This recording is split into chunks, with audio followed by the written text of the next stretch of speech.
Aquí felices con ustedes y orando al Señor que esto sea de bendición para nuestras almas. Estamos hablando de un tema que es importante para nuestra vida espiritual, que es la oración. Es el tema que Jesús trata en este capítulo 11 en la estructura del Evangelio de Mateo, y hemos visto en ya varias series de sermones hace semanas o algunos meses desde que comenzamos el capítulo 11 a analizar diferentes principios acerca de la oración, enfocándonos más en el contenido, cuál debe ser el contenido de nuestra oración, los versículos 2 al 4, que es la oración del Padre Nuestro, básicamente lo que tenemos allí. Ahora estamos estudiando la segunda parte de esta enseñanza, esta instrucción de Jesús de la oración a sus discípulos, que son los versículos del 5 al 13.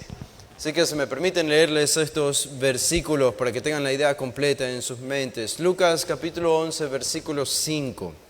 Les dijo también: ¿quién de vosotros que tenga un amigo va a él a medianoche y le dice: amigo, préstame 3 panes?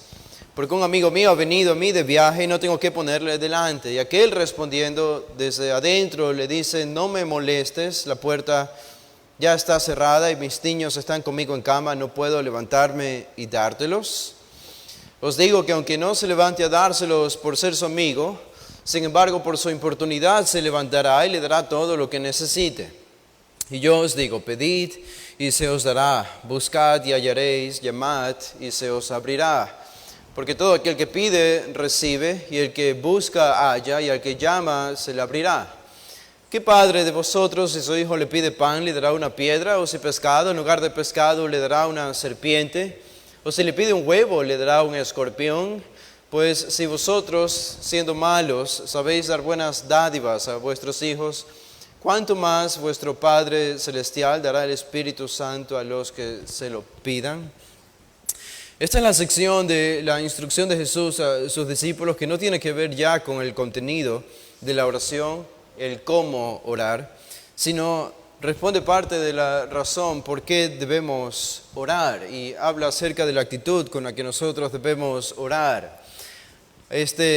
Vamos a analizar particularmente los versículos 9 al 10, pero llegando hasta el 13 también, pero todo esto podemos resumirlo diciendo que aquí Jesús enseña cuál es el principio. Hay un principio, hay una ley en el reino de Dios acerca de la oración. Y una ley es algo que siempre se cumple. Un principio es no algo discontinuo o irregular, sino todo lo contrario. Es algo regular, es algo continuo, es algo permanente, perenne, que siempre se cumple. Jesús va a enseñar cuál es este principio a sus discípulos. Cuando pensamos en Jesús y la oración, especialmente la enseñanza de Jesús a sus discípulos sobre la oración, esta enseñanza teórica acerca de la oración, vemos que es muy escasa en los evangelios. Tenemos esta porción de aquí, tenemos la porción de Lucas 18, cuando Jesús enseña acerca de la perseverancia de la oración, y algunas muy escasas que podemos encontrar en otros evangelios, pero nada más. Siempre Jesús, esto nos dice que cuando quiso enseñar a sus discípulos acerca de la oración, no pensó mucho en la teoría, sino en la práctica.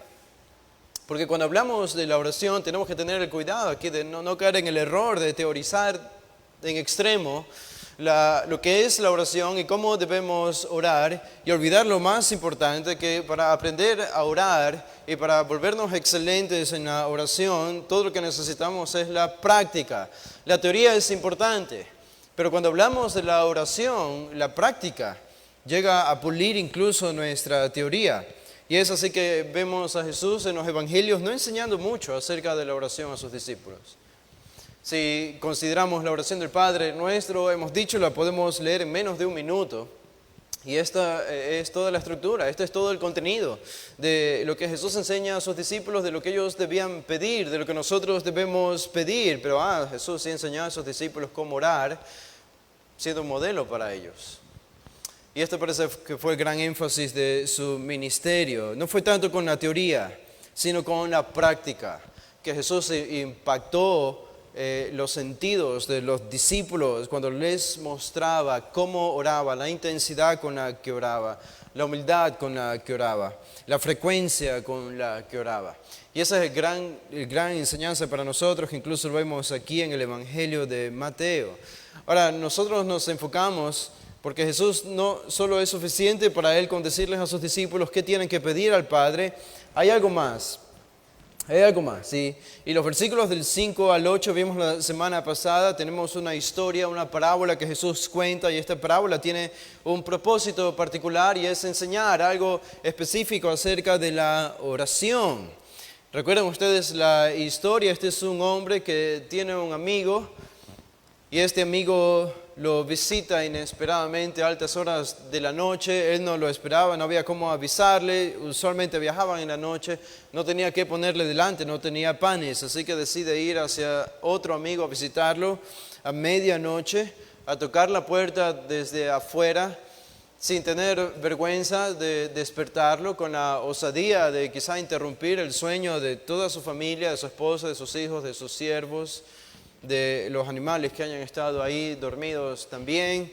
Todo esto habría ocasionado un desajuste social, por decirlo así, en la casa, en el hogar de este amigo. Pero él tocó la puerta, él llamó, y el amigo dice, Jesús, respondiendo en el versículo 7, desde adentro le dice, no me molestes, la puerta ya está cerrada y mis niños están conmigo en cama, no puedo levantarme y dártelos. Pero Jesús añade que esta no sería la respuesta apropiada de un amigo. Esto lo sabría todo judío, esto lo sabemos incluso nosotros.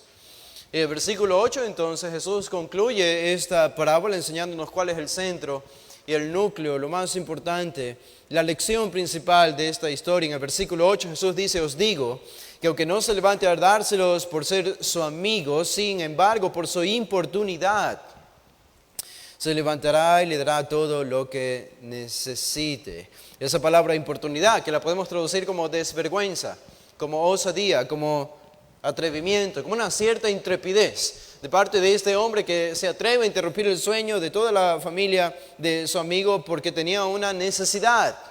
No una necesidad egoísta, una necesidad real, una necesidad urgente. Él necesitaba los panes para proveer y ser un buen hospedador para el amigo que venía de visita.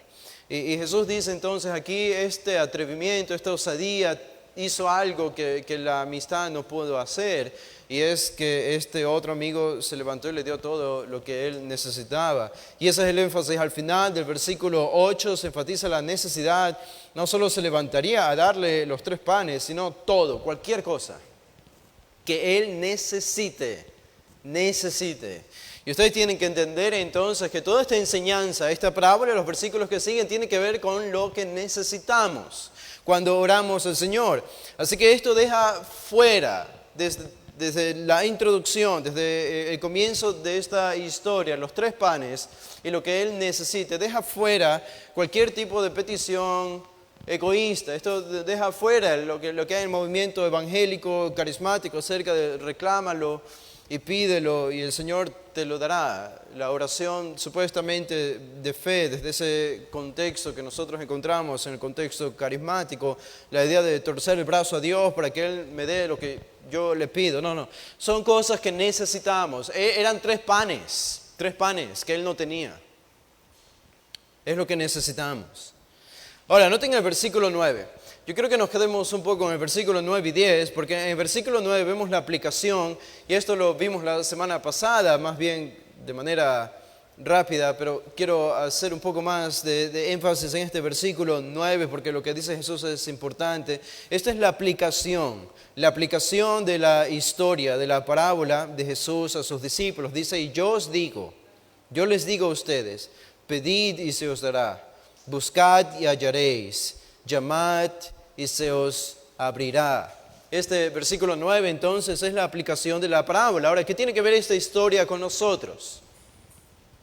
Y aún más, ¿qué tiene que ver esta historia con nuestra vida de oración? Y eso responde Jesús aquí en el versículo 9. La desvergüenza, la osadía, el atrevimiento del amigo en la historia no hace referencia tanto al modo con el que debemos orar, no hace referencia tanto al contenido de nuestra oración, eso ya fue cubierto por Jesús en los versículos 2 al 4, pero tiene que ver más con algo que es fundamental, es mucho más fundamental incluso que esto, es al hecho de orar, en oposición a no orar.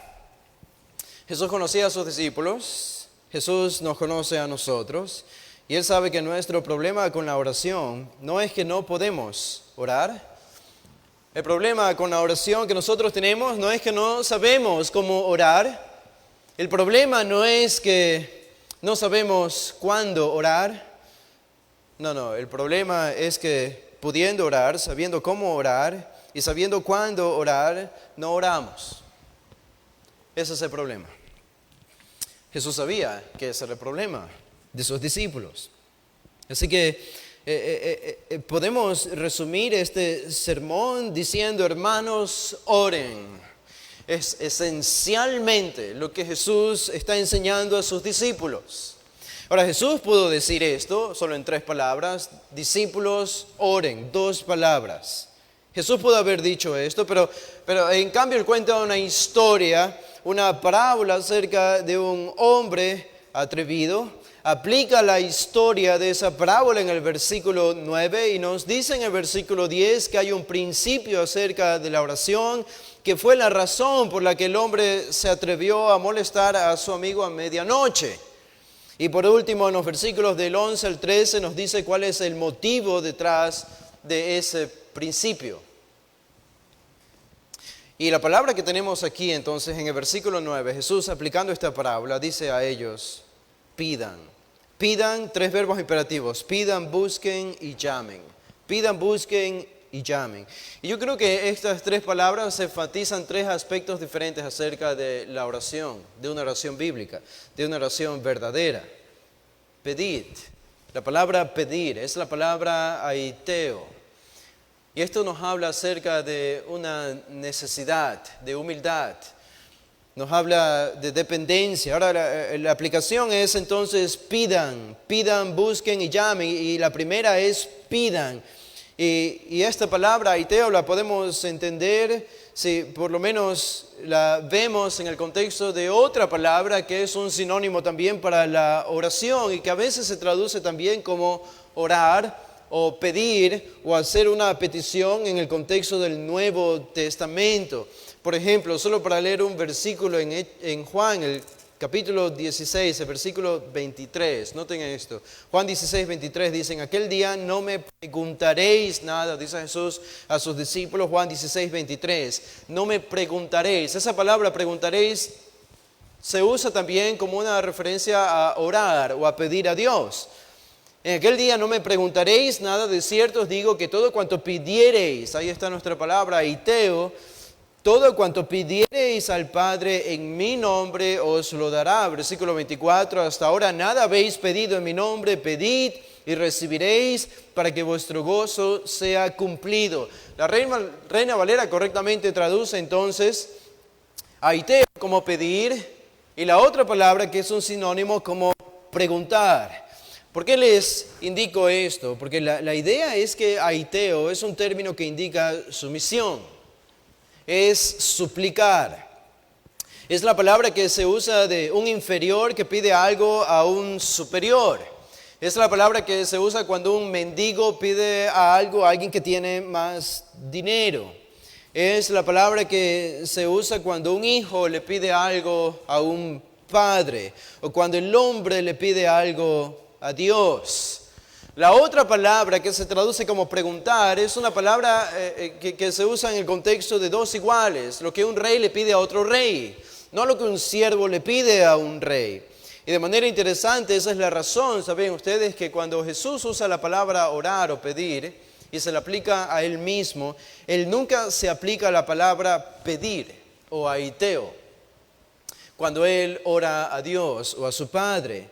Él usa el otro sinónimo que se traduce como preguntar en Juan 16, que es la palabra erotao, porque es de 2 iguales. Jesús en su conciencia de que es divino, él sabía que era igual a Dios, era igual al Padre, y por eso nunca en el Nuevo Testamento encontramos que Jesús se aplique esta palabra pedir al Padre, sino erotao, hacer una petición al Padre, pero en un sentido de dos iguales, un igual pidiéndole algo a otro igual, nunca aiteo.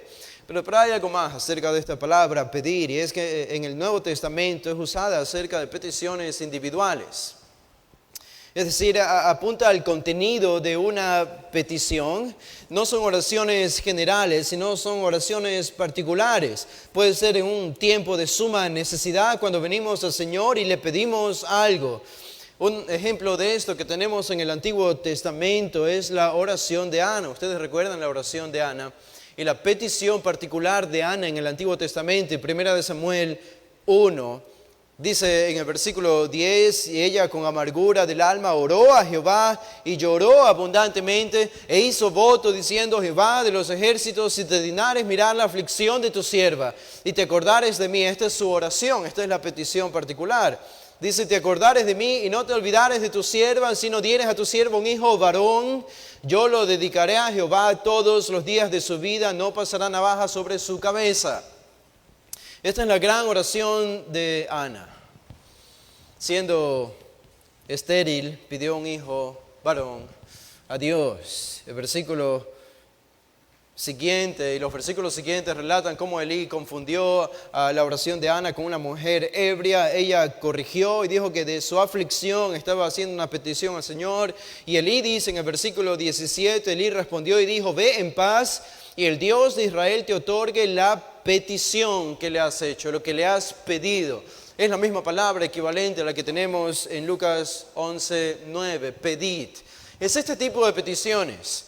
Son cuando probablemente tenemos una congoja, algún problema en nuestra vida y venimos al Señor con esta actitud de sumisión, de dependencia, de humildad, de humillación, como Ana vino llorando amargamente, abundantemente, dice el versículo 10, haciendo esta gran petición al Señor por un hijo. Y vaya que Ana es una ilustración de lo que Jesús dice en Lucas 11:9, pedid y se os dará. Y Dios le dio un hijo a Ana. Esta es una súplica humilde y dependiente. Así que la palabra pedir implica venir a Dios con una necesidad. La segunda palabra que tenemos allí es buscad. Lucas 11:9, esta palabra es citeo, buscar. Es dedicarse a algo, intentar obtener algo, incluso desear algo. Incluso se traduce algunas veces como procurar, porque denota algo que se desea con intensidad. Y eso lo tenemos en el mismo Evangelio de Lucas. Ustedes se acuerdan cuando los amigos del paralítico querían entrar al paralítico en la casa. Dice Lucas 5:18, y sucedió con los hombres que traían en un lecho un hombre que estaba paralítico, procuraban, esa es nuestra palabra, procuraban, buscaban, citeo, procuraban llevarle adentro y ponerle delante de él. Ustedes pueden pensar todo lo que ellos estaban intentando hacer para meterlo dentro de la casa. Eso es procurar, es buscar algo con intensidad. Por eso la segunda idea, el segundo aspecto de la oración que se indica en esta palabra buscar es la idea de intensidad. Debemos orar al Señor no solo con una necesidad profunda que nos vuelve humildes como Ana, sino que debemos venir al Señor también con intensidad. La oración debe ser intensa. Esta palabra se traduce así en muchos sentidos, en muchos versículos, incluso de Lucas. En Lucas 9:9 también aparece, dice, cuando Herodes, viendo a Juan, dice, yo le hice decapitar. ¿Quién pues es este de quien oigo tales cosas? Hablando de Jesús, y dice, y procuraba verle. Había un deseo profundo en el alma de Herodes por ver a Jesús. Un profundo deseo, deseaba intensamente verle. Por eso más adelante se dice, buscad el reino de Dios. Buscad el reino de Dios. En Colosenses 3:1 Pablo dice, buscad las cosas de arriba. Tenemos los salmos del Antiguo Testamento donde se habla de buscar el rostro de Dios, de buscar la presencia de Dios y estar en Él, en su santo templo. Por ejemplo, uno de estos salmos es el Salmo número 24, el versículo 6. Dice, tal es la generación de los que le buscan, de los que buscan tu rostro, oh Dios de Jacob. El Salmo 27, 8 también dice, 27, 8, mi corazón ha dicho de ti, buscad mi rostro, tu rostro buscaré, oh Jehová.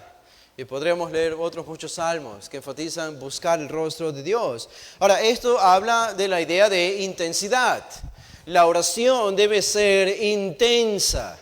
No es un ejercicio mecánico, religioso, farisaico que yo hago en mi casa para no pasar vergüenza en la iglesia cuando me preguntan si oro y poder responder sí, sí oro.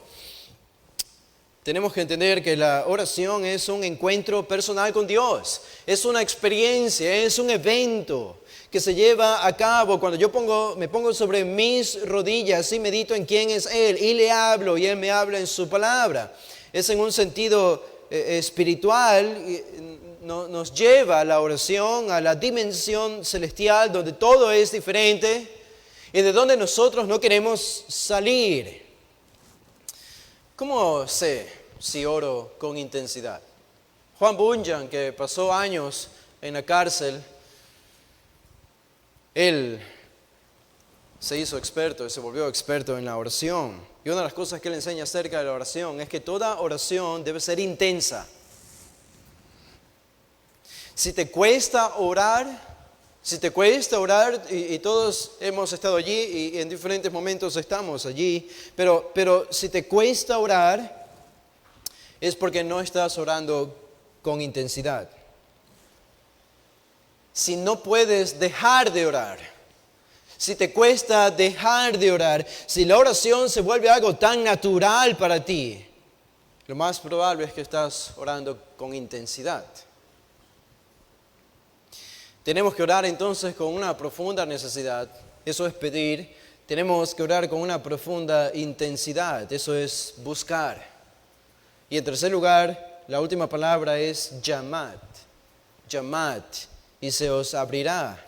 Esta palabra puede ser traducida también como tocar, es la idea de tocar la puerta. Todas las veces que aparece en el Nuevo Testamento se traduce como tocar la puerta. No creo que la idea aquí tanto sea, por lo menos explícitamente, de perseverancia o de insistencia, por lo menos no explícitamente, sino la idea de expectación. Expectación. Teniendo como base las promesas de Dios, venimos a tocar la puerta del cielo, sabiendo que Él abrirá, como el hombre de la parábola. Él tocó la puerta, él llamó desde afuera, no porque no estaba seguro si su amigo respondería. Él fue a medianoche porque él tenía la confianza, tenía la expectativa, la expectación de que su amigo respondería y le daría lo que él necesitaría. Es decir, no oramos con la expectativa de irnos sin respuesta. Si yo oro al Señor sin la expectativa de que Él me va a responder, de que va a abrir la puerta del cielo, no estoy orando correctamente.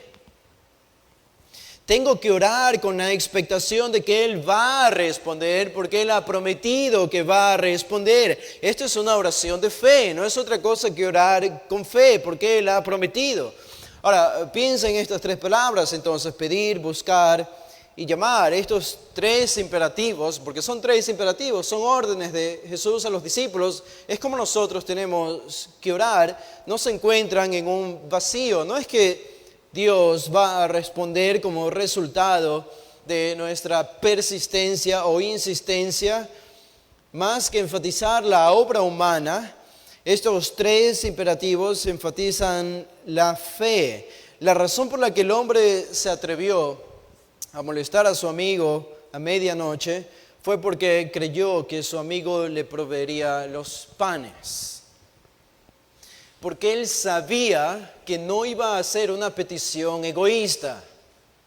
Él sabía que era una petición necesaria, él sabía que su amigo entendería lo urgente que era para él tener esos tres panes. Entonces esta fe crea lo que es la desvergüenza, la osadía, el atrevimiento. Ahora, lo que podemos decir es lo siguiente, la desvergüenza, esta desvergüenza es la actitud de la fe. La desvergüenza es la actitud de la fe que resulta en pedir, en buscar y en llamar. De la fe nace todo.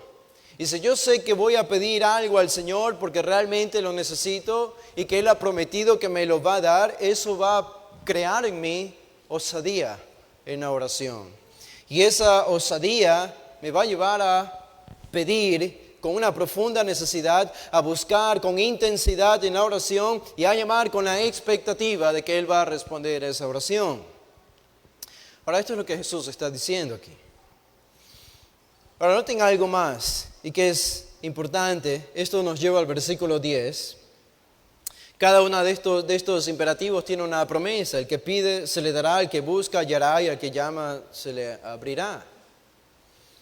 Y esto nos lleva al versículo 10 y en el versículo 10 lo que tenemos aquí es algo que no tenemos en el versículo 9.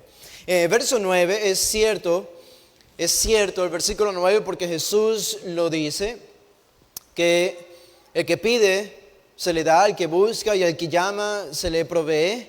Pero esto es cierto de Jesús y sus discípulos. ¿Cómo yo sé que esto es cierto de mi vida, de nuestra vida, de la iglesia en el tiempo presente? Bueno, el versículo 10 declara que para Dios responder nuestras peticiones no es algo que nosotros sabemos que Él hace solamente ni siquiera por la experiencia, no porque vemos que Él hizo eso con sus discípulos o con Israel en el Antiguo Testamento, sino más allá, porque es una verdad universal, porque es una ley universal. Este es un principio. ¿Cómo funcionan las cosas en el reino de Dios? Funcionan por medio de principios, por medio de leyes.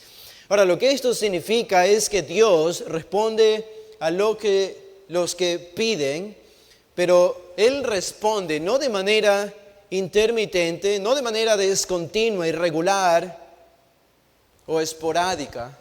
Y pienso que probablemente algunos de nosotros hemos pensado así de Dios en algún momento, cuando hemos tenido una experiencia de fracaso en nuestra vida de oración. Hemos pedido algo al Señor que Él no ha respondido. Nuestra conclusión es que Dios no siempre responde. Dios no siempre responde. Y la verdad que nos enseña este versículo 9 y sobre todo el versículo 10 es que Dios responde. Y Él responde de manera incesante, de manera continua, de manera ininterrumpida, siempre. ¿Por qué? Porque es una ley. Es una ley. Es lo que dice el versículo 10. Y esto es lo que llamaríamos nosotros un principio universal o una máxima. Dios mismo ha establecido este principio en su reino. Así como nosotros tenemos principios y leyes naturales en este mundo y en este universo, como la ley de la gravedad, por eso decimos todo lo que sube tiene que caer, o la ley de la causa y el efecto. Todo evento siempre tiene una causa detrás que lo provoca. Estos son principios, estas son leyes inviolables, son leyes universales, y Dios ha establecido estos principios para crear orden y funcionamiento en el mundo donde nosotros vivimos. Y Él ha hecho exactamente lo mismo en la vida espiritual, en el reino de Dios. Él ha establecido principios y leyes inviolables que gobiernan nuestra vida. Ahora, noten a veces lo irónico que es esto. Nosotros no vivimos con el miedo o el temor o la duda de que de pronto la ley de la gravedad va a dejar de funcionar. Nosotros vamos a flotar como globos hasta el sol y vamos a reventar. No vivimos con ese miedo. ¿Por qué no vivimos con ese miedo? Porque damos por sentado que la ley de la gravedad es una ley inviolable. Es continua, es regular, siempre está allí, nunca va a dejar de ser en este mundo, la ley de la gravedad. Y lo irónico es que con la misma certeza y con fiabilidad, Dios establece otro principio, de que siempre va a responder nuestras peticiones. Pero nosotros, aunque no dudamos de la ley de la gravedad, sí dudamos de la ley de que Él siempre va a responder nuestras peticiones. ¿Acaso no es eso irónico? Es algo que encontramos aquí en el versículo 10. No encontramos la ley de la gravedad en la Biblia, pero sabemos que es una ley por experiencia, por observación. Pero encontramos esta ley en la Biblia, de que Dios siempre va a responder nuestras peticiones. No, entonces dudamos de que esto siempre va a ser así, siempre va a ser así. En el versículo 9 Jesús dice que esto se aplica a los discípulos. En el versículo 10 Jesús dice que esto se aplica a todos los hijos de Dios. Si tú pides, se te dará. Si buscas, hallarás. Si llamas, se te abrirá. La gran pregunta, hermanos, es si estamos pidiendo, si estamos buscando y si estamos llamando. Ante la realidad a la que apuntan estos versículos 9 y 10, la pregunta es si Dios entonces se compromete en darnos lo que nosotros queremos pedirle. Dios se compromete en darnos lo que nosotros queremos pedirle. Y la respuesta es sí. Y la respuesta es no al mismo tiempo. Es sí. La respuesta es sí, porque si nosotros pedimos conforme a su voluntad, Santiago 4:3 dice, ustedes piden, pero no reciben, porque piden mal, para gastar en sus deleites, nos dice Santiago. Obviamente no vamos a recibir si pedimos de esa manera, pero nosotros sí recibimos lo que pedimos cuando pedimos lo que necesitamos.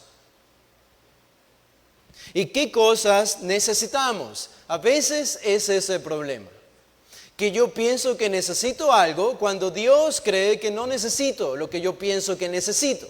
Entonces, cuando yo le pido a Dios lo que yo pienso que necesito y Él no me lo da, pienso que Él ha decidido no responder.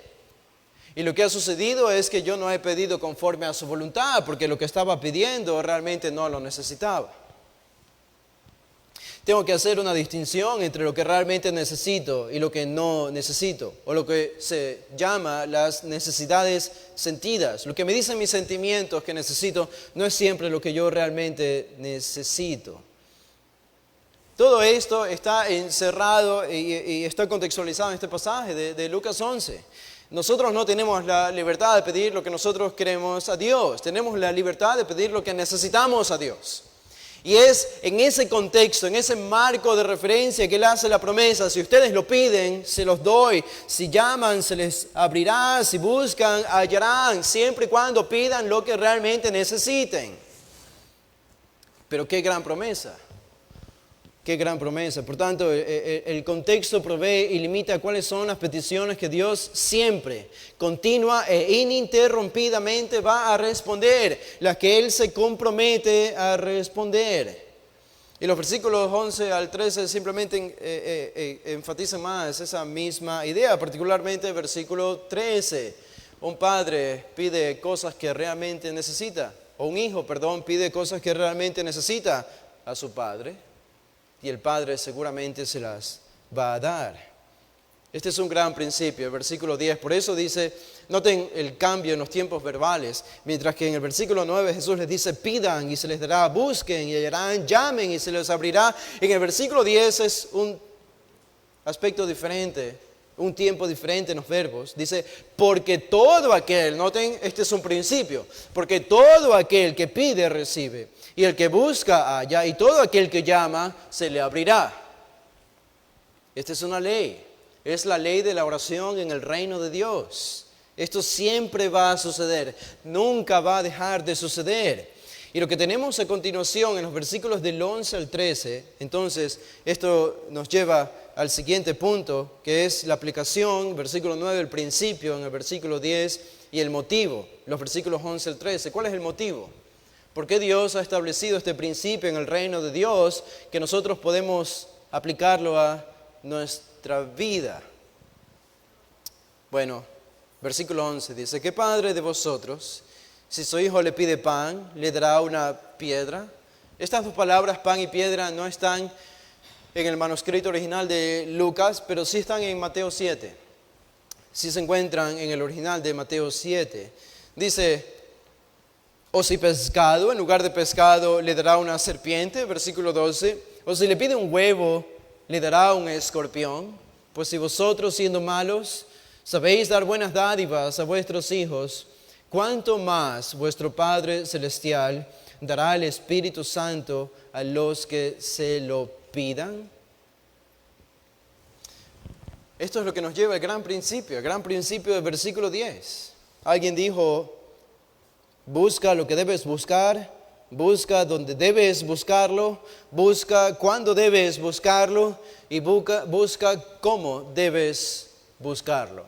Si hacemos esto, Dios siempre responderá a nuestras peticiones. Dios nunca deja de satisfacer las verdaderas necesidades de sus hijos. Se dice de Suetonio, que dijo acerca de Tito, un emperador, que este emperador Tito siempre repetía que nadie debía irse de la presencia de un príncipe después de conversar con un príncipe con el corazón triste. Y Dios nunca nos dejará ir tristes de su presencia. Esto es imposible, porque es un principio, porque Él ha dicho que va a satisfacer nuestras necesidades cada vez que venimos a tocar la puerta del cielo. ¿Cómo podemos irnos tristes después de orar al Señor? Ahora, si esto llega a suceder, es nuestra culpa, no es la culpa de Él. Es nuestra culpa, pero no podemos irnos de la presencia de Dios tristes, sin las necesidades satisfechas. Ahora, noten algo más aquí. En el versículo 10, el texto no dice que al pedir veremos lo que recibiremos. No dice que al buscar veremos lo que hallaremos. Ni tampoco dice que al llamar veremos lo que se nos da en la puerta abierta. Simplemente dice que recibiremos. No necesariamente que veremos cómo lo recibimos, sino que lo recibiremos. Y aparentemente Jesús quiere comunicar la idea que esto para saber que cualquiera que sea nuestra experiencia después de la oración, aunque no lleguemos a ver la oración respondida en nuestra experiencia, aunque no lleguemos a ver, los ojos de la fe nos tienen que llevar más allá y decir, aún así, todo el que pide, recibe. Aún así, he recibido algo de mi Padre. Quizás no lo puedo ver ahora, quizás no lo puedo entender ahora, pero Él me ha dado lo que yo necesito en esa experiencia de la oración. Y no siempre va a ser como nosotros pensamos que será, pero va a ser como Él piensa que debe ser. Bueno, esto nos lleva al motivo. Entonces, en el versículo 11 y 12 Jesús usa figuras, usa imágenes para comunicar algo que es bastante común, bastante comprensible para nosotros. Aquí Jesús presenta dos contrastes. Si dejamos a un lado por un momento la figura del pan y la piedra que se encuentra en Mateo, pero si solo pensamos en la figura del pescado, si un hijo le pide un pescado a su padre, ¿acaso él le dará una serpiente en lugar de pescado? O si le pide un huevo en el versículo 12, ¿acaso le dará un escorpión? Tenemos claro que estos dos animales que aparecen en un texto que nosotros ya estudiamos más atrás, las serpientes y los escorpiones, eran dos de los animales más peligrosos y frecuentes en Palestina en el tiempo de Jesús, donde hacía calor, donde habían piedras, era desértico. Había muchos animales como las serpientes y los escorpiones que hacían daño a las personas. Incluso podían entrarse en las casas que tenían agujeros y hacer daño a los habitantes.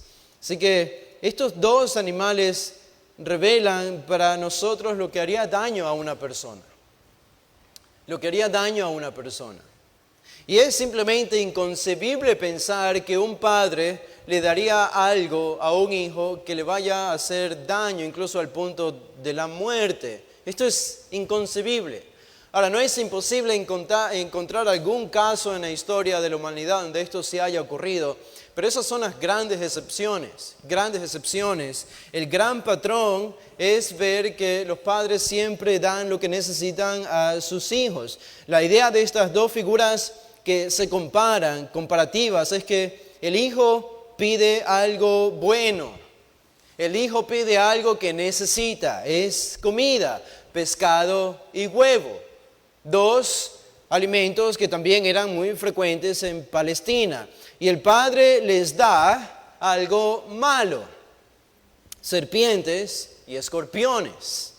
Y la pregunta es, ¿qué padre haría esto con su hijo? La respuesta es, ningún padre haría esto con su hijo. Un padre nunca se negaría a ofrecer comida a su hijo cuando éste le pide, porque la comida es buena y es necesaria. Y esto también entonces limita el contexto de nuestras peticiones a orar y pedir cosas que son buenas y son necesarias. Pero noten algo más aquí. En el versículo 13, entendemos la imagen, me parece a mí, del versículo 11 y 12 de manera muy clara. Pero en el versículo 13 Jesús trae esto a una aplicación final y dice, pues si vosotros, siendo malos, poniros, la idea de maldad. Jesús está llamando malos a sus discípulos, sí. Jesús está llamando incrédulos a sus discípulos, no. Jesús está pensando simplemente en el gran contraste entre Dios y la humanidad. Dios es bueno, la humanidad es mala. Nosotros entendemos esto, hemos nacido en pecado. Aún los creyentes tenemos pecado, en un sentido somos malos, todavía tenemos pecado. Pero la Biblia reserva la palabra malo siempre a los incrédulos, a los que no conocen al Señor. Jesús aquí está hablando de una manera muy general. Si ustedes, siendo malos, como todos los seres humanos son, sabéis dar buenas dádivas a vuestros hijos, ¿cuánto más vuestro Padre Celestial dará el Espíritu Santo a los que se lo pidan? Ahora, la referencia aquí a dar el Espíritu Santo a los que se lo pidan es lo que nosotros llamaríamos, lo que se llama en la literatura, una sinécdoque. Una sinécdoque. ¿Qué es una sinécdoque? Es simplemente la sustitución de una parte por el todo o el todo por una parte. Es designar una cosa con el nombre de otra cosa.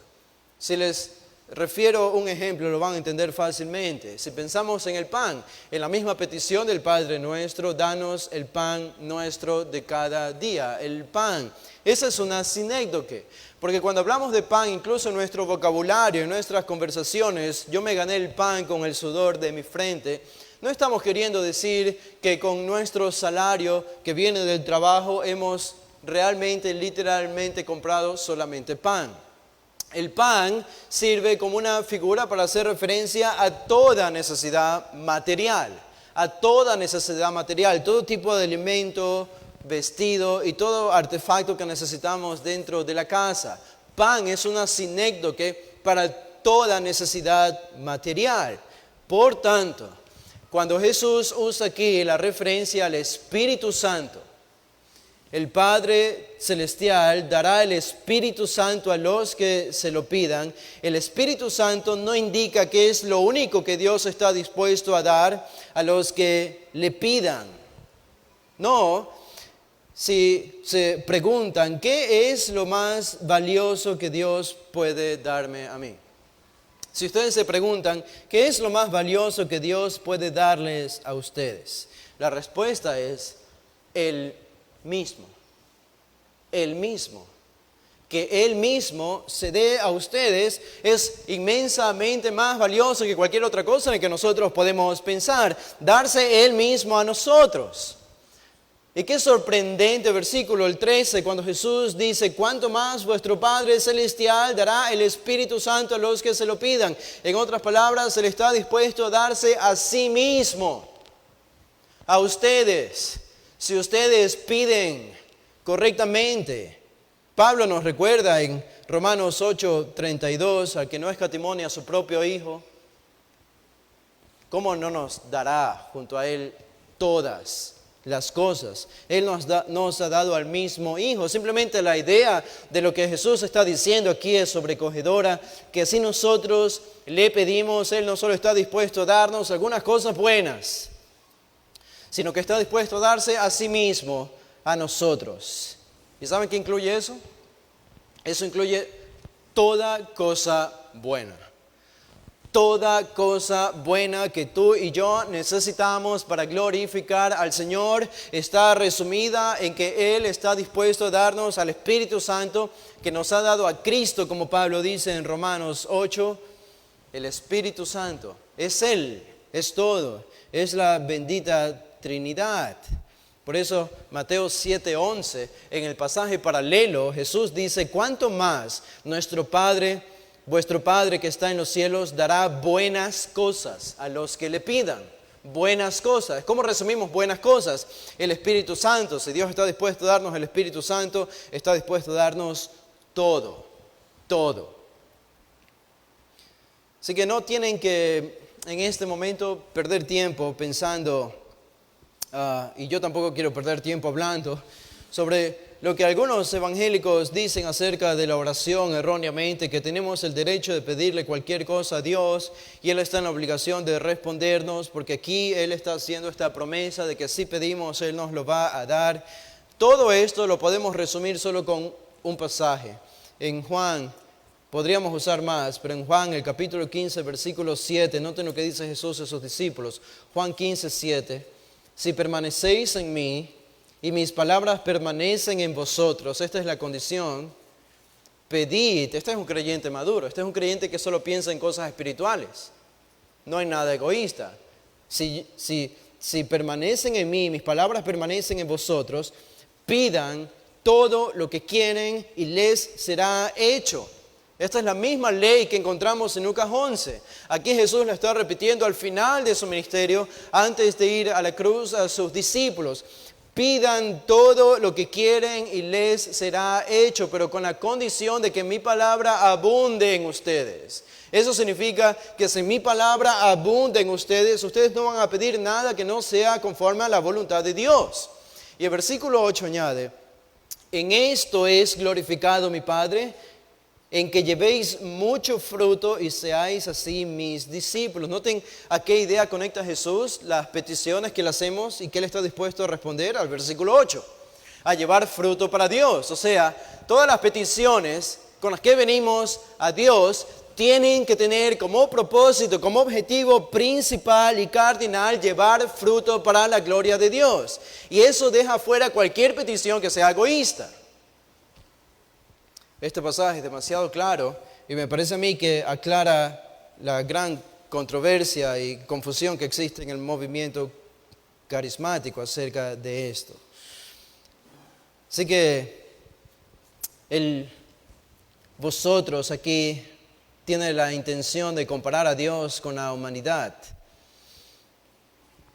¿Han visto ustedes personas malas? Yo he visto personas malas, quizás en las que Jesús está pensando aquí en el versículo 13. Si ustedes siendo malos saben dar buenas dádivas a sus hijos. Si ustedes siendo malos dan buenas cosas a sus hijos. El otro día vi al hijo de un dictador hablar públicamente a un pueblo, a las personas, en un país donde reina, donde impera la miseria, el hambre, la desnutrición, la pobreza, las muertes. Y lo vi a este hijo del dictador hablando con mucha comunidad, allí a las personas con mucha elocuencia. Y este dictador, sabemos, ha asesinado personas. Este dictador ha puesto en la cárcel a toda persona, a todo hombre y mujer que se atreve a decir algo contra su reino nefasto, contra su totalitarismo. Este dictador es malo, es un hombre malvado. Y su hijo sabe que él es un hombre malvado. Él lo sabe muy bien. No sé si ustedes han visto a su hijo, pero a él se lo ve muy bien cuidado. Al hijo se lo ve muy bien cuidado. ¿Y no les parece eso algo extraño? Que un hombre tan malvado como este dictador, por un lado, es capaz de asesinar a personas injustamente y meter a miles de personas a la cárcel injustamente, pero al mismo tiempo ese mismo corazón malvado, por otro lado, está dispuesto a dar toda cosa buena que su hijo le pida. Este hombre que asesina y encarcela injustamente provee toda cosa buena a su hijo. ¿Por qué esto es así? ¿Por qué esto es así? Bueno, esto es así porque el hombre fue creado a imagen y semejanza de Dios. Y todos tenemos el residuo de la imagen y de la semejanza de Dios, aún los no creyentes. Aún después de Génesis 3, aún después de la caída, hay algo de Dios en todo ser humano. Y eso hace entonces que todavía exista la bondad de padres hacia hijos. Y esa es la razón por la que podemos ver a un dictador malvado darle cosas buenas a su hijo. Y esto es lo que nos sorprende, porque fue creado a la imagen de Dios. Hay algo de Dios allí todavía. Así que cada vez que esto sucede, cada vez que un hombre malo da algo bueno a su hijo, es un testimonio de que algo de Dios, un residuo de Dios está allí, de que este hombre fue creado a la imagen y a la semejanza de Dios para proveer las necesidades de su hijo. Piensen en eso. Piensen en eso. El hijo del dictador malvado y diabólico nunca dudaría de la bondad de su padre. ¿Qué contradictorio es eso? El hijo de un dictador malvado y diabólico nunca dudaría de la bondad de su padre hacia él, porque la experiencia le dice que su padre siempre estará allí para darle todo lo que necesita. El punto de Jesús aquí es: cuánto más vuestro Padre Celestial, cuánto más vuestro Padre Celestial dará el Espíritu Santo y toda cosa buena a los que se lo pidan. Este es el gran énfasis de Jesús. El punto es: ¿estás orando? Esa es la gran lección. ¿Estás orando? A eso es a lo que Jesús quiere llevar a sus discípulos aquí. ¿Y cómo los motiva a orar? Bueno, les dice que Él va a responder todas sus peticiones. Les dice que hay una ley establecida en el reino de Dios, de que Él siempre se compromete a responder las peticiones de sus hijos. Y les dice en los versículos 11 al 13 por qué esto es así. La motivación. Porque su carácter es un carácter infinitamente bondadoso. Tanto así que está dispuesto a darse a Él mismo, a los que se lo pidan. Qué anhelo para nosotros, qué motivación para ponernos de rodillas y orar. ¿Y orar cómo? Y orar con una profunda necesidad, orar con una profunda intensidad y orar con una profunda expectación. Esta es la clave de la santificación para la vida de un creyente. Y parece que Jesús está apuntando a eso en estos versículos que hemos estudiado. Vamos a hacer una oración para terminar. Padre, gracias te damos, Señor, por este gran pasaje en el que Jesús nos muestra la verdad. Tu Espíritu Santo nos muestra en tu palabra la importancia de la oración. ¿Qué debemos pedir? ¿Cómo debemos pedir? ¿Por qué debemos pedir? No podemos anhelar más promesas de las que tenemos, Señor, en esta porción de la Escritura. Tú te has comprometido a responder todas nuestras peticiones que son hechas conforme a tu voluntad. Esta es nuestra confianza, Señor. Si no hemos estado orando como hemos debido orar, pedimos que nos perdones. Y Señor, que esto nos lleve a una nueva dimensión en nuestra vida espiritual y que aprendamos a orar en la mañana, a orar en la noche, a orar a lo largo del día, a estar en una plena, continua, incesante comunión contigo. Y que sea tan difícil para nosotros dejar tu presencia, que lleguemos a ese nivel en nuestra experiencia de la oración, Señor, que nosotros nos veamos casi imposibilitados de abandonar tu presencia y dejar el trono de la gracia al que tenemos acceso por tu Señor, tu Hijo, nuestro Señor Jesucristo. Pedimos, Señor, que hagas esta obra en nosotros, en nuestro corazón. Y nosotros sabemos el efecto que esto puede tener en nuestra vida espiritual, en la familia, en la iglesia, en la sociedad, incluso en el país y en el mundo entero. Rogamos, Señor, que esto lo hagas por medio de nosotros, conforme a tu misericordia. Lo pedimos en el nombre de Jesús. Amén. Bueno, hermanos, pueden ponerse de pie. Vamos a hacer una oración para despedirnos esta tarde. Padre, te damos gracias por tu palabra, damos gracias por la comunión y los dones que tú nos das por medio de esta iglesia, todas las bendiciones que recibimos de ti.